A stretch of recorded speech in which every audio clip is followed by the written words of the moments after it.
விஜய், திரிஷா பத்தி யாரும் பேசக்கூடாது. ஏன்னா, அது அவங்களுடைய பர்சனல் வாழ்க்கை. அதுக்குள்ள யார் தலையிடக்கூடாது அப்படின்னு சொல்றாங்க. அது அப்படி இல்ல. அது அவங்களுடைய பர்சனல் வாழ்க்கை இல்ல.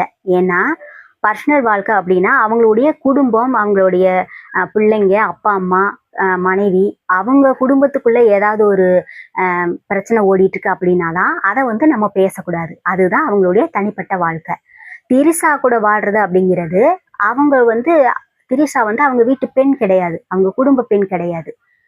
கல்யாணம் ஆகாம ஒரு 2 பேரும் வந்து குடும்பம் நடத்துறாங்க அப்படிங்கிறப்போ, நாம அத கேள்வி கேட்கிறோம். எந்த அடிப்படையில?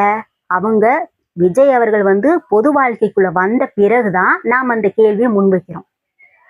நான் இந்த நாட்ட காப்பாத்த போறேன், இங்க இருக்க மக்கள காப்பாத்த போறேன் அப்படின்னு பொது வாழ்க்கைக்குள்ள வந்த பிறகு, மக்கள் வாழ்க்கைக்குள்ள அவங்க தலையிடுறாங்க இல்லையா? அந்த அடிப்படையில மக்கள் வந்து அதுக்கு சரியானவங்களா? அதுக்கு தகுதியானவரா அவரு? அப்படின்னு சொல்லி கேள்வி எழுப்பதானே செய்வாங்க. அப்படி கேள்வி எழுப்புறது தான் சரியான அணுகுமுறையாகும். இங்க வாழ்ற ஒவ்வொரு குடிமக்களும் குடிமக்கள் அப்படிங்கிற அந்த அடிப்படையிலையும், ஜனநாயக முறைப்படியும் ஒவ்வொருத்தரும் கேள்வி கேட்கணும். இங்க இந்த நாட்டு மேலையும், இங்க இருக்கிற மக்கள் மேலையும் பற்று உள்ள ஒவ்வொருத்தரும் கேள்வி கேட்கணும். யாரோ வராங்க, எப்படியோ ஆடுறாங்க அப்படின்னு கடந்து போகக்கூடாது. கேள்வி கேட்கணும். கேள்வி கேட்கறது தான் சரியான அணுகுமுறையா இருக்கும். அதனால ஒவ்வொருத்தரும் கேள்வி கேட்கணும். விஜய் அவர்களே, நீங்க மேடையில என்ன சொல்றீங்க? டிவிக்கே தான் அடுத்த அணி எல்லாரையும் அடிச்சு நொறுக்க போகுது அப்படின்னு சொல்றீங்க. ஆனா இன்னைக்கு உங்க குடும்பம் தான் அடிச்சு நொறுக்கப்பட்டு சல்லி சல்லியா சிதறி கிடக்குது. அப்பா அம்மா எங்க இருக்காங்க தெரியல. அதையும் நீங்க போய் பார்க்கவும் இல்ல. அவங்க எங்க இருக்காங்கன்னு கூட உங்களுக்கு தெரியல. பெத்த தாய் தகப்பனவே நீங்க பார்க்காத ஆளு. கட்டின மனைவி ஒரு பக்கம் அழுதுகிட்டு இருக்கிறாங்க. பெத்த பிள்ளைங்க அனாதையா திரியிறாங்க. அவங்களையெல்லாம் சரி பண்ணி வீடால தெரியாத நீங்க நாடால போறேன் அப்படின்னு வந்து சொல்றது வந்து வேடிக்கையா தான் இருக்கு. என்ன உங்களுக்கு வந்து அனுசரிக்க தெரியுமா? ஒரு பொறுமை இருக்கா? இல்ல வந்து வீட்டை வந்து நல்லபடியா வழி நடத்தி எல்லாரையும் ஒருங்கிணைச்சு வழி நடத்துறதுக்கு உண்டான திறமை இருக்கா உங்களுக்கு?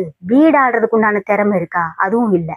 அப்படி இருக்கிற நீங்க வாயிலே நான் வந்து நாடாள போறேன் அப்படின்னு வந்து சொல்றது உண்மையிலேயே வேடிக்கையா தான் இருக்கு. இந்த வேடிக்கையெல்லாம் பார்த்துட்டு கடந்து போகக்கூடாது. யாரும் கேள்வி கேட்கணும். அதனாலதான் கேள்வி கேட்கறாங்க. இந்த லட்சணத்துல வீட்டுக்கு ஒரு விஜய் இருக்கான், வீட்டுக்கு ஒரு விஜய் இருக்கா, அந்த மாதிரி எல்லாம் சொல்றீங்க. கொஞ்சம் கூட கூச்சமாவே இல்லையா உங்களுக்கு? எப்படி இப்படி எல்லாம் உங்களால பேச முடியுது? ஒரு வீட்டுக்கு விஜய் இருக்கிறதுனாலயே குடும்பம் வந்து இன்னைக்கு நடுத்தருவுக்கு வந்துருச்சு. அப்ப வீட்டுக்கு விஜய் இருந்தா நாடு என்ன ஆகும்? மக்கள் தான் வந்து யோசிக்கணும்.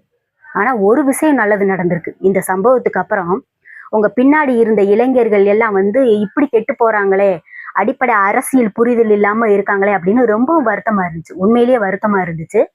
ஆனா எல்லாருமே அப்படி இல்லை அப்படின்னு ஒரு நேர் வழியில நடுநிலையில நின்று ஒரு அறத்தின் வழியில யோசிச்சு, தப்பு யார் செஞ்சாலும் தப்பு தான் அப்படின்னு யோசிச்சு, இன்னும் இவன் பின்னாடி போனோம் அப்படின்னா நாம தான் மரியாதை கட்டு நிக்கணும், அதனால நம்ம போறது தவறு அப்படின்னு சொல்லி திரும்பி வந்துட்டு இருக்காங்க.